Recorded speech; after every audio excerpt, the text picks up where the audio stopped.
الحمد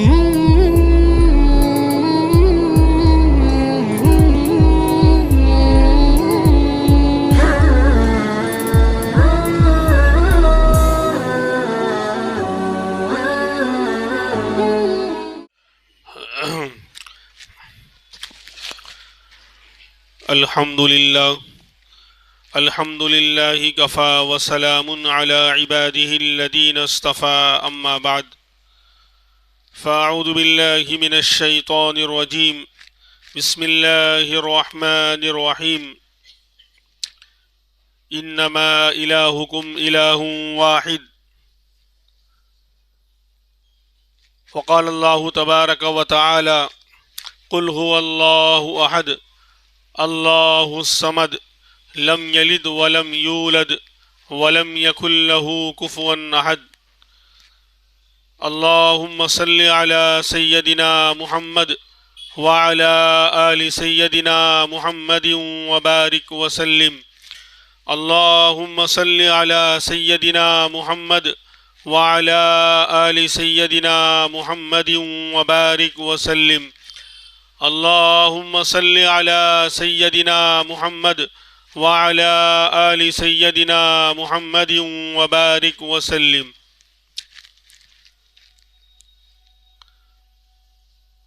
اللہ تبارک و تعالیٰ نے پوری انسانیت پر یہ کرم اور احسان فرمایا کہ اپنا تعارف اور اپنی پہچان کرانے کے لیے اللہ تبارک و تعالیٰ نے اپنے پاک بندوں برگزیدہ بندوں یعنی پیغمبروں کا سلسلہ جاری فرمایا اور اس کے ساتھ ساتھ اپنی طرف سے کتابوں کا سلسلہ بھی جاری فرمایا کہ انبیاء بھی آتے رہے اور اللہ کی طرف سے جو دستور جو قانون کتاب کی شکل میں انہیں عطا فرمایا گیا اس کے ذریعے انسانوں کو اللہ کا تعارف کراتے رہے، اللہ کی پہچان کراتے رہے.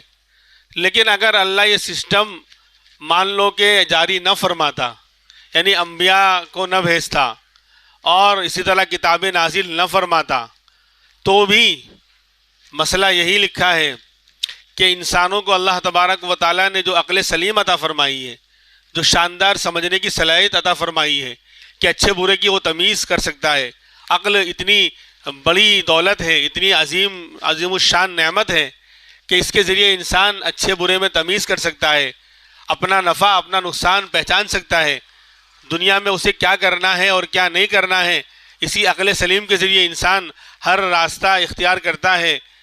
تو اگر مان لو کہ اللہ انبیاء کو نہ بھیجتا اور قرآن کریم یا دوسری کتابوں کو نازل نہ فرماتا، تو بھی عقلوں کے ذریعے عقل سلیم کے ذریعے اللہ کو پہچاننا، اللہ کا تعارف حاصل کرنا اور اللہ پر ایمان لانا ضروری ہوتا. یہ انسان کی فطرت میں ہے.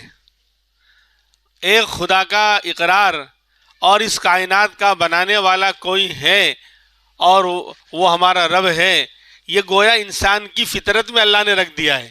اسی لیے یہ بھی کہا جاتا ہے کہ اگر کسی انسان کو پیدا ہونے کے بعد انسانوں سے اور ماحول سے اور بستی سے اور علاقے سے دور لے جا کر جنگل میں کسی جگہ بند کر دیا جائے، جہاں نہ اسے اللہ کے بارے میں کوئی بتانے والا ہو، نہ خدا کے بارے میں کوئی تعارف کرانے والا ہو، پھر وہاں ایک اچھا خاصا وقت وہ گزارے، تو بھی اس کے ذہن میں اور دماغ میں یعنی فطری طور پر یہ بات ہے کہ اس کائنات کا بنانے والا کوئی ہے، کوئی خالق ہے، کوئی مالک ہے. بہرحال تو قرآن و حدیث تو بڑے، اگر اللہ کا تعارف چاہیے، اللہ کی پہچان ہمیں کرنا ہے اور اللہ تک پہنچنا ہے تو قرآن و حدیث تو ہے ہی. اسی لیے جو چار امام ہیں، امام اعظم ابو حنیفہ رحمۃ اللہ علیہ، امام مالک رحمۃ اللہ علیہ، امام شافعی رحمۃ اللہ علیہ اور امام احمد بن حنبل رحمۃ اللہ علیہ، انہی چاروں کے مسلک پر چلنے کا نام، انہی چاروں میں سے کسی ایک کو فالو کرنے، کسی ایک کی اتباع اور پیروی کرنے کا نام مسلک حقہ اور اہل سنت والجماعت کا مسلک کہلاتا ہے. جو بھی حق راستے پر ہونے کا مدعی ہے تو یہ ان چاروں اماموں میں سے کسی ایک کو فالو کرے گا. تو اللہ تبارک و تعالیٰ نے ان چاروں کو بہت اونچا مقام دیا تھا. قرآن و حدیث کا بڑا گہرائی والا اور بڑی گہرائی والا علم ان کو عطا فرمایا تھا. لیکن اگر ہم اللہ کو پہچاننا چاہتے ہیں قرآن و حدیث سے ہٹ کر بھی، تو بھی بے شمار کائنات میں دلائل موجود ہیں۔ اسی لیے امام اعظم ابو حنیفہ رحمۃ اللہ علیہ، جو ہمارے امام ہیں اور چاروں اماموں میں سب سے بڑے مانے جاتے ہیں، نعمان ابن ثابت رحمۃ اللہ علیہ، نام نعمان ہے، ثابت ان کے والد کا نام ہے۔ تو ہم آج یہ معلوم کریں گے کہ قرآن و حدیث سے ہٹ کر بھی اگر ہم کائنات میں اللہ کی بنائی ہوئی چیزوں میں غور کریں تو بھی اللہ کا تعارف حاصل ہو جائے گا، اللہ کی پہچان ہمیں حاصل ہو جائے گی اور بندہ اپنے رب کو پہچان سکتا ہے۔ چنانچہ امام اعظم ابو حنیفہ رحمۃ اللہ علیہ سے پوچھا گیا کہ حضرت، آپ بہت بڑے امام ہیں، قرآن و حدیث کا علم آپ کے پاس بہت گہرا اور بہت اعلیٰ ہے، اگر ہم آپ سے اللہ کا تعارف اور اللہ کی پہچان معلوم کریں تو آپ قرآن کی آیتوں کے ذریعے اور احادیث کے ذریعے جو ہے ہمیں سمجھا دیں گے، قرآن کی آیتیں پڑھ کر اللہ کا تعارف کروا دیں گے، حدیثوں کا علم آپ کے پاس ہے، احادیث کے ذریعے آپ جو ہے دلیل پیش کر دیں گے۔ لیکن آج آپ قرآن و حدیث سے ہٹ کر اپنی عقل کے ذریعے، اللہ نے جو ہمیں عقل سلیم عطا فرمائی ہے، اس کے ذریعے بتائیں کہ آپ نے اللہ کو کیسے پہچانا۔ تو امام صاحب رحمۃ اللہ علیہ نے عجیب و غریب انداز سے اس کا جواب دیا۔ حضرت فرماتے ہیں کہ بھائی مجھے چھوڑو، میں ٹینشن میں ہوں۔ یعنی انداز اس طرح کا جواب ہی دے رہے ہیں، لیکن انداز اس طرح کا اختیار کیا کہ بھائی مجھے چھوڑو، میں بہت بڑے ٹینشن میں ہوں۔ لوگوں نے پوچھا کہ بھائی کیا ٹینشن ہے؟ کہا مجھے بتایا گیا کہ دور سمندر کے اندر، یہاں سے بہت دور سمندر کے اندر ایک بہت بڑا جہاز، اسٹیمر، آج تو اتنے بڑے بڑے اسٹیمر ہوتے ہیں، گویا ایک بستی، ایک گاؤں ہے۔ ابھی اس زمانے میں جو ہے اتنا بڑا جہاز بنایا گیا ہے پانی کا کہ دنیا کے جو ٹاپ لیول کے لوگ ہیں، جو بڑے کروڑ پتی اور مالدار مانے جاتے ہیں، ان کو سیر و تفریح کے لیے اور دنیا کے بڑے بڑے علاقے گھومنے کے لیے پورا یعنی بہت بڑا اسٹیمر بنایا گیا ہے، بہت بڑا پانی کا جہاز بنایا گیا ہے، جس کے اندر بڑے بڑے مال اندر ہوں گے، شاپنگ سینٹر اندر ہوں گے، اور فٹ بال کا میدان اور دوڑنے کا میدان، کھیل کا میدان الگ، کلب جسے وہ لوگ عیاشیاں کرتے ہیں، کلب الگ سے بنائے گئے ہیں، اور ہوٹلیں الگ ہیں، رہنے کے الگ ہیں۔ تو اور ایک جگہ سے دوسری جگہ جانے کے لیے، یعنی جہاز کے اندر ہی جانے کے لیے بائی کار کے ذریعے جانا پڑتا، اتنا بڑا جہاز انہوں نے بنایا ہے، اور اس کی ٹکٹیں جو ہے لاکھوں کروڑوں روپے میں ہیں۔ تو حضرت فرماتے ہیں کہ مجھے بتایا گیا کہ سمندر کے اندر ایک بہت بڑا جہاز ہے جو اپنے آپ تیار ہو گیا اور سمندر کے کنارے اپنے آپ آ گیا، اور اپنے آپ آٹومیٹک اس کے اوپر لاکھوں ٹن من سامان لد گیا، اور آٹومیٹک وہ اتنا بڑا اسٹیمر اور جہاز آٹومیٹک چلنے لگا، رواں دواں ہو گیا، دریا کی موجوں کو چیرتا ہوا چلا جا رہا ہے۔ دریا کی موجیں آ رہی ہیں، ہوا کے تھپیڑے آ رہے ہیں، لیکن اس پر کوئی اثر نہیں ہو رہا ہے، وہ اپنی منزل کی طرف بالکل سیدھے رواں دواں ہیں۔ یہاں تک کہ ایک مدت گزرنے کے بعد وہ ساحل پر کنارے پہنچ جاتا ہے اور آٹومیٹک ٹھہر جاتا ہے، پھر آٹومیٹک اس کے اوپر سے سارا سامان جو لدا ہوا تھا وہ اترنے لگتا ہے۔ تو لوگ کہنے لگے حضرت آپ کا دماغ خراب ہے کیا؟ آپ کا دماغ خراب ہے کہ اتنا بڑا جہاز آٹومیٹک کیسے بن گیا؟ پھر آٹومیٹک وہ سمندر پر اور اس کے کنارے کیسے آ گیا؟ آٹومیٹک اس پر لاکھوں ٹن من کا سامان کیسے لد گیا؟ پھر کیسے آٹومیٹک کسی کے چلائے بغیر چلنے لگا؟ اور دریا کی موجیں اور تھپیڑے ہوا کے آ رہے ہیں لیکن اس کو کوئی اثر نہیں ہو رہا، یہاں تک کہ وہ کنارے پر بھی پہنچ گیا اور آٹومیٹک ٹھہر بھی گیا اور آٹومیٹک سارا سامان اس پر سے اتر بھی گیا۔ یہ تو نہیں ہو سکتا، یہ تو ناممکن ہے، یہ امپوسیبل ہے۔ تو کہا کہ جب ایک جہاز جو دنیا کے مقابلے میں بہت چھوٹا ہے، ساتوں زمین، ساتوں آسمان، پہاڑ، دریا، چاند، سورج، یعنی دنیا کے اندر پائی جانے والی بے شمار مخلوق میں بہت چھوٹا ہے، جب ایک چھوٹا سا ایک جہاز کسی کے بنائے بغیر بن نہیں سکتا، کسی کے چلائے بغیر چل نہیں سکتا، کسی کے ٹھہرائے بغیر ٹھہر نہیں سکتا، کسی کے مال سامان لادے بغیر اس پر سامان لد ہی نہیں سکتا، تو اتنی بڑی کائنات، یہ ساتوں آسمان، ساتوں زمین، یہ دریا، یہ پہاڑ، یہ چاند، یہ سورج، یہ سیارے بغیر کسی کے بنائے کیسے بن گئے؟ بغیر کسی کے وجود بخشے ان کا وجود کیسے ہو گیا؟ لہذا ہم نے ان چیزوں کو دیکھ کر دنیا کے اندر نگاہ دوڑا کر اللہ کو پہچانا کہ کوئی بنانے والا تو ہے۔ دو باتیں، ایک تو کہ اس پوری کائنات کا بنانے والا کوئی ہے، یہ اپنے آپ نہیں بن گیا، اور دوسری بات کہ اس کا بنانے والا بڑی زبردست طاقت کا مالک ہے اور وہ اللہ کی ذات ہے۔ اس کے نظام میں کبھی تخلف اور کیا ہے آگے پیچھے نہیں ہوتا۔ دن آیا پھر شام کو دن ختم ہوگا، پھر رات شروع ہوگی، پھر صبح کے وقت رات چلی جائے گی، پھر دن شروع ہوگا۔ یہ جو نظام چل رہا ہے، سردی کی راتیں لمبی اور دن چھوٹے، اور گرمی کے دن لمبے اور راتیں چھوٹی، کبھی ایسا نہیں ہوا کہ اس کے خلاف ہوا ہو۔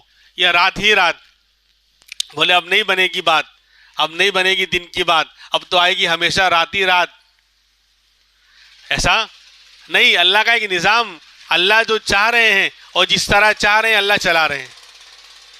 تو امام اعظم ابو حنیفہ رحمۃ اللہ علیہ نے اس طرح دلیل پیش کی کہ اگر بندہ قرآن و حدیث سے ہٹ کر بھی اپنی عقل کے ذریعے بھی پہچاننا چاہے کہ اس دنیا کا بنانے والا، اس کائنات کو وجود بخشنے والا کوئی ہے، تو وہ اللہ کو پہچان سکتا ہے۔ شرط یہ ہے کہ وہ صحیح طریقے سے عقل سلیم اور اپنی شاندار عقل کو استعمال کرے۔ دوسرے امام مالک رحمۃ اللہ علیہ ہیں۔ امام اعظم ابو حنیفہ رحمۃ اللہ علیہ تو تابعی ہیں، یعنی صحابہ کرام کا انہوں نے دیدار کیا اور صحبت پائی۔ امام مالک رحمۃ اللہ علیہ دوسرے نمبر پر مدینہ کے امام کہلاتے ہیں، امام دار الہجرہ کہلاتے ہیں۔ امام مالک رحمۃ اللہ علیہ مدینے میں رہتے تھے، اور حضرت کی تمنا یہ تھی کہ میری موت آئے تو مدینہ شہر میں آئے، اللہ کے رسول کے شہر میں میں دفن ہونا چاہتا ہوں۔ اسی لیے حضرت جو ہے مدینہ سے باہر جلدی سفر نہیں کیا کرتے تھے کہ کہیں باہر گیا اور وقت آ گیا موت کا تو میری جو تمنا ہے وہ ادھوری رہ جائے گی۔ لیکن ایک مرتبہ دل میں یہ جذبہ اور یہ داعیہ پیدا ہوا کہ میں حج عمرہ کر کے آؤں، اور حج عمرہ کرنے کے لیے مکہ جانا پڑے گا، مدینہ چھوڑنا پڑے گا۔ تو ایک طرف پرانی آرزو اور تمنا ہے کہ موت آئے تو شہر مدینہ میں آئے، اور ایک طرف حج کا جذبہ پیدا ہو رہا ہے کہ حج بھی کر کے آؤں۔ اب کشمکش میں ہیں کہ جاؤں کہ نہیں جاؤں، پتہ نہیں، چلا گیا اور وہی موت آ گئی تو مدینے کی موت سے محروم رہ جاؤں گا، اور ایک طرف نہیں جاتا ہوں تو یہ حج عمرے کا مسئلہ بھی رہ جاتا ہے۔ اسی کشمکش اور ٹینشن میں تھے کہ رات کو آرام کیا تو خواب میں امام الانبیاء محمد الرسول اللہ صلی اللہ علیہ وسلم کی زیارت ہوئی۔ تو خواب میں سوچا کہ موقع اچھا ہے، حضرت سے پوچھ لیتا ہوں، حضرت کے سامنے اپنی بات رکھتا ہوں۔ تو کہا حضرت دل میں تمنا ہے کہ موت آئے تو مدینہ پاک میں آئے، اور ایک طرف حج عمرے کا ارادہ بھی ہو رہا ہے، تو آپ مجھے بتائیں کہ میری موت کہاں آنے والی ہے تاکہ اسی حساب سے اپنا انتظام کروں۔ تو اللہ کے رسول صلی اللہ علیہ وسلم نے خواب کے اندر کوئی جواب نہیں دیا، بلکہ 5 انگلی سے اشارہ کیا، یوں 5 انگلی سے اشارہ کیا اور خواب پورا ہو گیا۔ اب امام مالک رحمۃ اللہ علیہ کو سمجھ میں نہیں آیا کہ حضرت نے کیا اشارہ کیا، یعنی 5 انگلی سے اشارے کا مطلب کیا۔ اس زمانے میں سب سے بڑے خواب کی تعبیر کے امام محمد ابن سیرین رحمۃ اللہ علیہ مدینے کے ہی ہیں، وہیں رہتے ہیں۔ یہ فن تعبیر جو ہے مستقل فن ہے، اللہ تبارک و تعالی ہر کس و ناکس کو یہ فن عطا نہیں فرماتا، اس کے لیے بہت تقوی، طہارت اور دوسری چیزوں کو حاصل کرنا پڑتا ہے۔ تو اللہ تبارک و تعالیٰ کی طرف سے یہ فن عطا فرمائے، گویا کہ ایک وہبی ہے، اس کے اندر وہب یعنی اللہ کی عطا کا زیادہ دخل ہے۔ خیر، تو محمد ابن سیرین رحمۃ اللہ علیہ جو سب سے بڑے امام خواب کی تعبیر کے مانے جاتے ہیں وہ وہیں موجود ہیں۔ تو امام مالک نے اپنے شاگرد کو بھیجا کہ جاؤ محمد ابن سیرین رحمۃ اللہ علیہ سے خواب کی تعبیر پوچھ کر آؤ کہ ایک صاحب نے خواب دیکھا ہے، نام مت بتانا۔ اب وہ شاگرد گیا کہ حضرت ایک خواب کی تعبیر پوچھنے آیا ہوں۔ تو بولے کیا خواب ہے؟ بولے یہ ایسا خواب ہے۔ بولے کس نے دیکھا ہے؟ بولے بس کسی نے دیکھا ہے۔ کہا نہیں، جب تک نام نہیں بتاؤ گے تب تک خواب کی تعبیر نہیں بتاؤں گا۔ پھر امام مالک رحمۃ اللہ علیہ کے پاس واپس آئے تو کہا جاؤ بول دینا کہ مالک نے دیکھا ہے. تو آ کر کہا کہ امام مالک رحمۃ اللہ علیہ کے خواب ہے. کہا کہ بالکل صحیح ہے، اور بتایا کہ اس میں اللہ کے رسول نے قرآن کریم کی ایک آیت کی طرف اشارہ کیا. 5 انگلی کا جو اشارہ تھا، 21ویں پاری کی آیت سورہ لقمان کی آخر کی آیتوں کی طرف اشارہ کیا. ان اللہ عنده علم الساعة وينزل الغيث ويعلم ما في الارحام وما تدري نفس ماذا تكسب غدا وما تدري نفس بأي ارض تموت. یعنی بتایا کہ 5 چیزیں، یعنی موت کے بارے میں تم پوچھ رہے ہو موت کہاں آئے گی، تو موت کا معاملہ ان 5 چیزوں کے اندر ہے جس کا علم اللہ کے علاوہ کسی کو نہیں. میں امام الانبیاء بھی نہیں جانتا، ہمارے نبی بھی عالم الغیب نہیں تھے. یہ غیب کی 5 چیزیں ہیں چھپی ہوئی، اس کے اندر موت بھی ہے، اور ان 5 باتوں کا علم اللہ کے علاوہ کسی کو نہیں. ان اللہ عنده علم الساعة، کہ بے شک اللہ کے پاس قیامت کا علم ہے. قیامت کب آئے گی؟ یہ تو ہے حدیثوں میں کہ جمعہ کے دن آئے گی، لیکن کون سی جمعہ، کون سے سال، کس وقت، یہ اللہ کے علاوہ کسی کو نہیں معلوم. آج کل لوگ پیشین گوئیاں کرتے ہیں، بھوشیہ واڑیاں کرتے ہیں کہ فلاں سال قیامت آنے والی ہے، پتہ نہیں کہاں سے لے کر آتے ہیں. جب یعنی حدیثوں میں آپ کھنگال کے دیکھ لیں، صرف جمعہ کا دن ہے کہ جمعہ کے دن قیامت آئے گی. اسی لیے جمعہ کے دن سے لوگ ڈرتے ہیں، یعنی انسان و جنات کے علاوہ دوسرے لوگ ڈرتے ہیں، گھبرائے ہوئے ہوتے ہیں کہ آج قیامت نہ آ جائے. جیسے یہ دن سید الایام کہلاتا ہے، دنوں کا سردار کہلاتا ہے، عید کا دن کہلاتا ہے، ایسے اسی دن قیامت بھی آنے والی ہے. لیکن تاریخ اور سال یہ اللہ کو معلوم، یہ فکس نہیں ہے. تو قیامت کب آئے گی کسی کو نہیں معلوم. اور وَيُنَزِّلُ الْغَيْثِ، بارش کب آئے گی، کتنی آئے گی، کہاں آئے گی، کم آئے گی، زیادہ آئے گی، موسلادھار ہوگی اور نفع والی ہوگی، نقصان پہنچانے والے ہوگی، تباہی لانے والی ہوگی، بربادی لانے والی ہوگی، کیا ہوگا، ایک ایک قطرے کا اللہ کو علم ہے.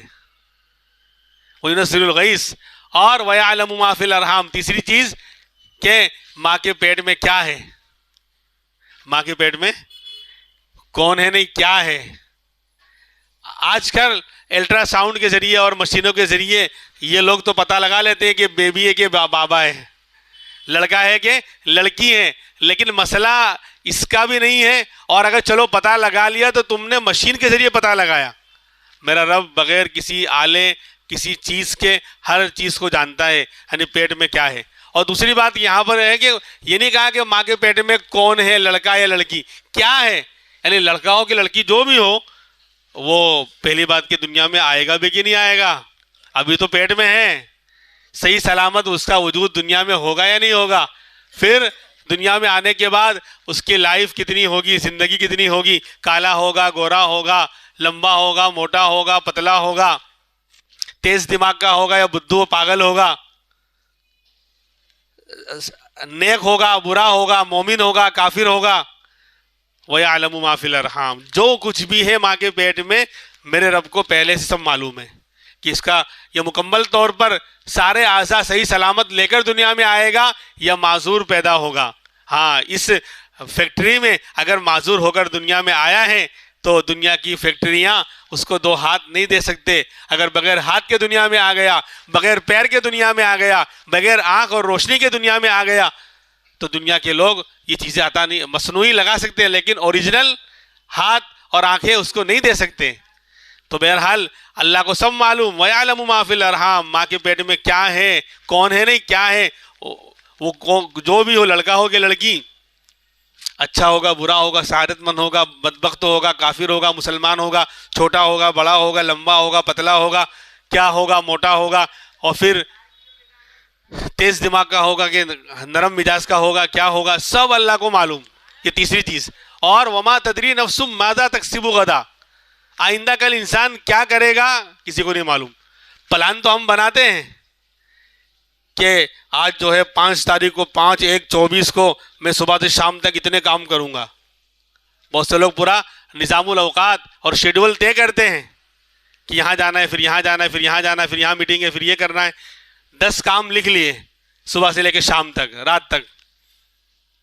لیکن کیا معلوم ہے کہ وہ سارے کام ہو جائیں گے؟ نہیں معلوم. صبح نکلا گاڑی لے کر کہ 10 کام آج کرنے ہیں، آگے ٹھوکر لگی، گر گیا، پلسٹر چڑھ گیا، اب بیڈ ریسٹ، 15 دن مہینے کے لیے بستر پر، ایک کام بھی نہیں ہوا. تو آئندہ کل بندہ کیا کرے گا میرے رب کے علاوہ کسی کو نہیں معلوم. اور وما تدری نفس بأی ارض تموت، اور کسی کو نہیں معلوم کس زمین پر اس کی موت آئے گی، کہاں اس کی موت آنے والی ہے، کس کنڈیشن میں آنے والی ہے، کہ 2 گز زمین اور مٹی نصیب ہوگی یا نہیں ہوگی. شاہ وسیع اللہ صاحب رحمۃ اللہ علیہ جو ہمارے اکابر میں گزرے ہیں، علامہ تھانوی رحمۃ اللہ علیہ کے خاص خلفاء میں تھے. علامہ قمر الزما صاحب الہ آبادی دامت برکاتہم کے خسر ہوتے ہیں. تو حجاز مقدس کا سفر ہو رہا ہے، سمندر کا سفر اس زمانے میں جہاز سے سفر ہوتا تھا. تو حضرت ایک شعر پڑھا کرتے تھے کہ پھول کیا ڈالو گے آ کر تربت پر میری، خاک بھی تم سے ڈالی نہ جائے گی. پھول کیا ڈالو گے آ کر تربت پر میری، خاک بھی تم سے ڈالی نہ جائے گی. تو لوگ سمجھتے تھے، مریدین سمجھتے تھے شاید حضرت جو ہے وہ پھول ڈالنے کا جو غلط مسئلہ ہے اس کو منع کر رہے ہیں، اس کی تردید کر رہے ہیں. لیکن جب واقعہ پیش آیا کہ سمندر کا سفر ہو رہا ہے، حجاز مقدس کا یعنی سعودی عرب کا سفر ہو رہا ہے، اور راستے میں حضرت کا انتقال ہو گیا، اور مسئلہ ہے کہ کسی کا سمندر میں انتقال ہو جائے، کسی کا سمندر میں اور دریا کے بیچ میں انتقال ہو جائے، اور اگر ابھی ساحل اور کنارہ بہت دور ہے کہ وہاں تک پہنچنے میں 2-4-10 دن لگ جائیں گے، جب تک یعنی موسم ایسا ہے کہ لاش پھٹ جائے گی، سڑ جائے گی. تو مسئلہ یہی ہے کہ اس کو نہلا کر، کفنا کر اور نماز جنازہ پڑھ کر سمندر کے حوالے کر دیا جائے. بھاری چیز پتھر وغیرہ باندھ تاکہ لاش نیچے بیٹھ جائے. اگر ساحل پر کنارے پر پہنچنے میں ٹائم ہے، 2-4-10 دن 15 دن لگ جائیں گے، 1-2 دن کا مسئلہ ہو تو ٹھیک ہے.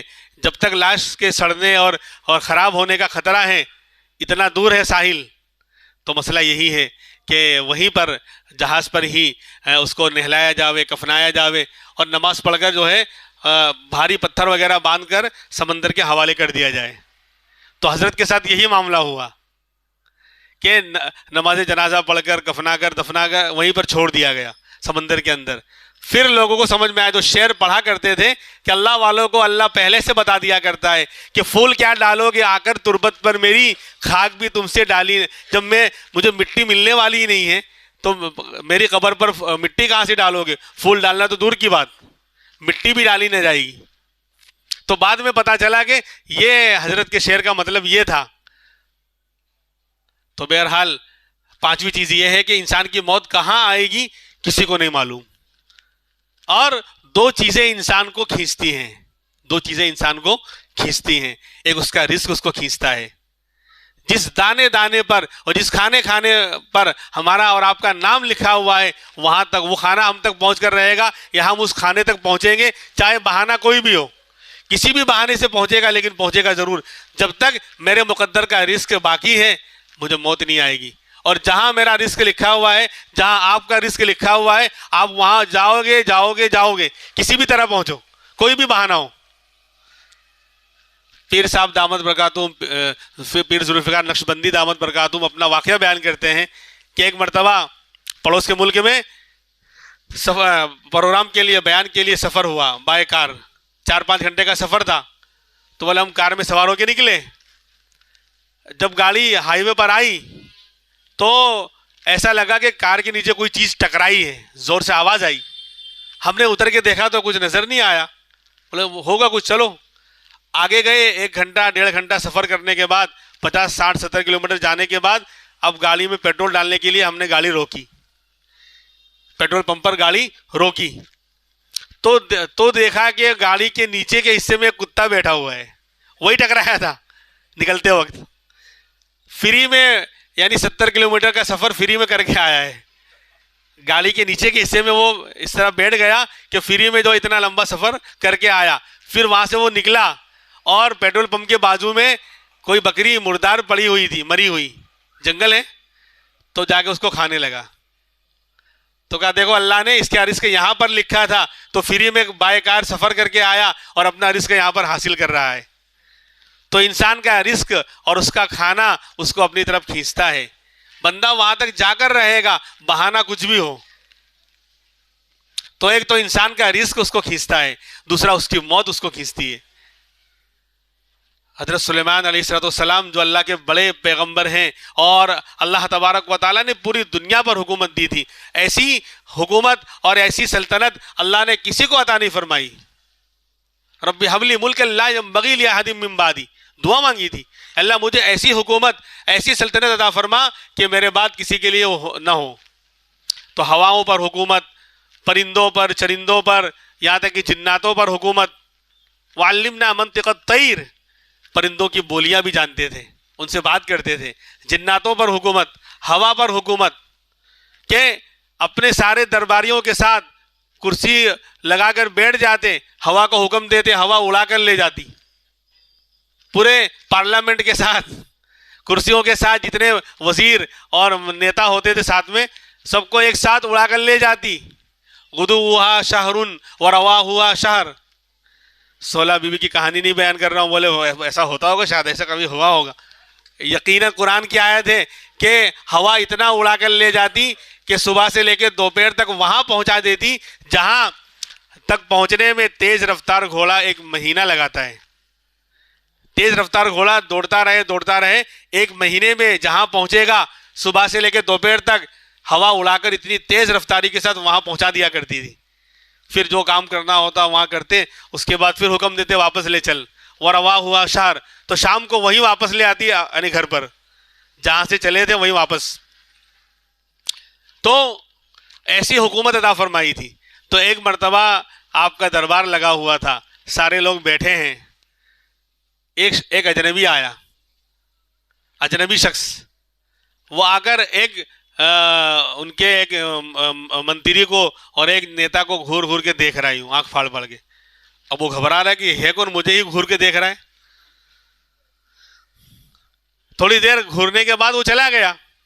اب یہ ڈر رہا ہے کہ بھائی پتہ نہیں کون تھا، اجنبی تھا، مجھے کیوں گھور گھور کے دیکھ رہا تھا، حضرت یہ کیا معاملہ ہے. تو کہا وہ ملک الموت تھے، وہ ملک الموت تھے، موت کا فرشتہ تھا وہ. تو کہا مجھے اب ڈر لگ رہا ہے، مجھے بہت ڈر لگ رہا ہے، آپ ہوا کو حکم کریں کہ مجھے بہت دور لے جا کر کنیا کماری میں چھوڑ دے. ہندوستان کا کنارہ بالکل، بہت دور لے جا کے چھوڑ دے. تو کہا کہ کیوں ڈر رہا ہے بھائی، موت آئے گی تو یہاں پر بھی آئے گی وہاں پر بھی آئے گی. بولے نہیں مجھے بہت ڈر لگ رہا ہے، آپ ہوا کو حکم دیں وہ مجھے بہت دور لے جا کے چھوڑ دے. کہا چل ٹھیک ہے، تو نہیں مان رہا ہے تو جا. ہوا کو حکم دیا، ہوا نے لے جا کر بہت دور، سمجھو کہ کنیا کماری میں لے جا کے چھوڑ دیا، بالکل کنارے ہندوستان کے. اب ملک الموت وہاں موجود تھے، وہاں روح قبض کر لی. پھر بعد میں ملاقات ہوئی حضرت سلیمان سے، تو پوچھا کہ تم اس دن آئے تھے اور اس بندے کو بہت گھور کر دیکھ رہے تھے، تو کیا معاملہ تھا. کہا میرے اللہ نے اس بندے کی روح قبض کرنے کا چند گھنٹوں کے بعد یہاں سے 2000 کلومیٹر دور ایک جگہ پر روح قبض کرنے کا آرڈر دیا تھا. تو مجھے تعجب ہو رہا تھا اس دن پہلی مرتبہ تعجب ہوا کہ یہ وہی بندہ ہے کہ دوسرا ہے. اگر یہ وہی ہے تو اتنے 2-4 گھنٹے میں وہاں پہنچے گا کیسے؟ یا پھر اللہ سے نعوذ باللہ غلطی تو نہیں ہو گئی، کسی اور کا آرڈر تھا اور اس کو دے دیا، اس کا نام دے دیا ہو بھول میں. تو مجھے تعجب ہو رہا تھا کہ اس کی روح قبض کرنا ہے 2000 کلومیٹر دور اور 2-3 گھنٹے کے بعد، تو یہ پہنچے گا کیسے؟ تو میں مان گیا کہ اللہ کی خدائی ایسی ہے کہ اللہ بہانہ بناتے ہیں، جہاں موت لکھی ہے بندہ کسی بھی بہانے سے وہاں پہنچ جاتا ہے، پھر وہاں موت آ جائے. بولے ابا پہلی مرتبہ گئے تھے، ابا کو ہم منع کر رہے تھے مت جاؤ، کیا ضرورت ہے جانے کی، گئے اور وہاں انتقال ہو گیا. ارے انتقال تو یہاں پر بھی ہوتا، یہ تو اللہ نے وہاں لکھا ہے تو ہوا. خیر، تو 2 چیزیں انسان کو کھینچتی ہے، رزق کھینچتا ہے اور موت. یہ تو بیچ میں بات آ گئی، میں نے ساری باتیں، امام مالک کا واقعہ چل رہا ہے. تو امام مالک رحمۃ اللہ علیہ سمجھ گئے کہ موت کا معاملہ یہ اللہ کے علاوہ کوئی نہیں جانتا، اللہ کے رسول کو بھی نہیں معلوم، اس لیے کہہ دیا کہ 5 چیزوں کا علم اللہ کے علاوہ کسی کو نہیں ہے. خیر، تو امام مالک سے پوچھا کہ حضرت آپ بھی بہت بڑے امام ہیں، آپ نے اپنے رب کو کیسے پہچانا؟ اگر آپ قرآن و حدیث کے دلائل پیش کریں گے تو آپ تو لائن لگا دیں گے، لیکن قرآن و حدیث سے ہٹ کر بتائیں کہ آپ نے اپنے اللہ کو کیسے پہچانا. کہا کہ میں دیکھ رہا ہوں اللہ نے مجھے عقل دی ہے کہ اربوں خربوں انسان دنیا میں پیدا ہوئے اور چلے گئے، اور اربوں خربوں انسان آج دنیا میں موجود ہیں، اور آئندہ قیامت تک اربوں خربوں انسان دنیا میں آئیں گے، لیکن میری عقل مجھے اس بات کی طرف یعنی آمادہ کر رہی ہے غور کرنے کے لیے کہ دو انسان ایک جیسے تم بتلا دو، ہر چیز میں ایک جیسے ہوں، یعنی کوئی لامحدود خزانے والا موجود ہے اس کائنات میں کہ جس کے خزانے اتنے زیادہ ہیں، اتنے وسیع ہیں. کیا کبھی اعلان آیا کہ 2024 آ رہا ہے، اس بار بھائیوں بہنوں تمام انسانوں کو یہ اعلان کیا جاتا ہے کہ اس سال بچے پیدا نہ کریں؟ کیوں بھائی؟ کہ اس سال جو ہے وہ فیس جو ہے نا سر والا، یعنی جو ہے بغیر سر کے بچے آئیں گے. کیوں؟ فرشتوں کو جو ڈپارٹمنٹ دیا گیا تھا سر بنانے کا، وہ مال شارٹیج ہو گیا ہے، تو اس سال جو ہے 1 سال لگے گا ابھی نیا مال تیار کرنے میں. اگر کوئی اس سال بچے پیدا کرے گا بغیر سر کے آئیں گے. اس لیے بھائیوں بہنوں اس سال جو ہے اس پر دھیان دیں. کبھی ایسا اعلان ہوا؟ یا اس سال بولے بغیر ہاتھ اور پاؤں کے انسان پیدا ہوں گے، ہاتھ پاؤں والی فیکٹری بند ہو گئی ہے یا اس میں آگ لگ گئی ہے اس لیے کام ابھی رکا ہوا ہے. یعنی اللہ کے خزانے میں کیسی کیسی نعمتیں ہیں. آنکھ، ہر انسان 2 آنکھ 2 کان اور زبان اور 2 ہاتھ 2 پیر لے کر دنیا میں آ رہے ہیں. کہ بولے اس سال جو بچے پیدا ہو رہے ہیں وہ پورا دھڑ تو انسانوں کا رہے گا لیکن سر بکرے کا رہے گا. بکرے کا زیادہ مال سپلائی ہوگا تو اللہ نے کہا کہ یہاں جوڑ دو ورنہ پڑے پڑے سڑے گا. تو امام مالک کہتے ہیں کہ اللہ کے خزانے میں کبھی کمی نہیں آئی کہ اس سال آنکھ والا معاملہ ختم ہو گیا اس لیے بغیر آنکھ کے لوگ پیدا ہوں گے. ایک تو کوئی ذات اتنی زبردست ہے جس کے خزانے لامحدود ہیں، اور دوسرا کہ 2 انسانوں کو ایک جیسا 100% آپ بتا دیں. اگر چہرہ ایک ہے تو آواز الگ الگ ہوگی، یا بولنے کا اور چلنے کا اٹھنے کا بیٹھنے کا انداز الگ ہوگا، یا جسم کی یعنی کوئی موٹا ہوگا طاقتور ہوگا، کوئی کمزور ہوگا، کوئی کیا کہتے ہیں لمبا ہوگا، کوئی پتلا ہوگا. اگر چہرے میں 2 کا چہرہ، جیسے چائنا اینڈ کمپنی ہمارے لیے مسئلہ ہے نا، اگر چائنا کے انسانوں کو تو لفڑا ہو جائے کہ ان کے اندر امتیاز کرنا ہمارے لیے مشکل ہوتا ہے. تو چہرہ اگر ایک ہے 2 انسانوں کا لیکن ہر چیز میں ایک ہو، یہ ہو ہی نہیں سکتا قیامت کی شام تک. آواز میں فرق ہوگا، انداز میں فرق ہوگا، یا ایک کالا ایک گورا ہوگا، یا اندرونی اعتبار سے فرق ہوگا کہ ایک تیز دماغ کا ہوگا، ایک جو نرم مزاج ہوگا، ایک غصے والا ہوگا، ایک جو ٹھنڈے دماغ کا ہوگا، ایک جو ہے ایک کی خواہش اور خواہشات الگ ہوں گی، دوسرے کی اس کے علاوہ ہوں گی. ایک میٹھے کو پسند کرنے والا ہوگا، دوسرا تیکھا پسند کرتا ہوگا، اور تیسرا اور کوئی جو ہے دونوں کو پسند کرتا ہوگا. یعنی 2 انسان ہر اعتبار سے ایک ہوں نہیں ہو سکتا. یعنی اللہ کے خزانے کتنے لامحدود ہے کہ اتنے اربوں خربوں انسان دنیا سے جا چکے ہیں، ان کو بھی زندہ کر لو، ان کو بھی جمع کر لو، اور جو آج ہیں اربوں خربوں ان کو بھی ایک جمع کر لو، اور جو آئندہ پیدا ہوں گے اللہ میں قبول اللہ میں ان کو بھی پہلے ہی بھیج دو. سب کو آپ میچ کریں لیکن 2 انسان 100% ہر اعتبار سے ایک ہوں نہیں. تو امام مالک نے کہا کہ اس طرح میں نے پہچانا کہ کوئی ذات ہے کہ جس کی اتنی بڑی قدرت ہے، جس کے خزانے اتنے لامحدود ہیں کہ کمی نہیں ہو رہی ہے. انسان اربوں خربوں پیدا ہو رہے ہیں لیکن کمی نہیں ہو رہی ہے، کمی نہیں ہو رہی ہے. کبھی اللہ اپنی قدرت دکھلاتے، کسی کو عیب والا پیدا کر کے وہ دکھلاتے قدرت، بندوں کو عبرت کا سامان مہیا فرماتے ہیں.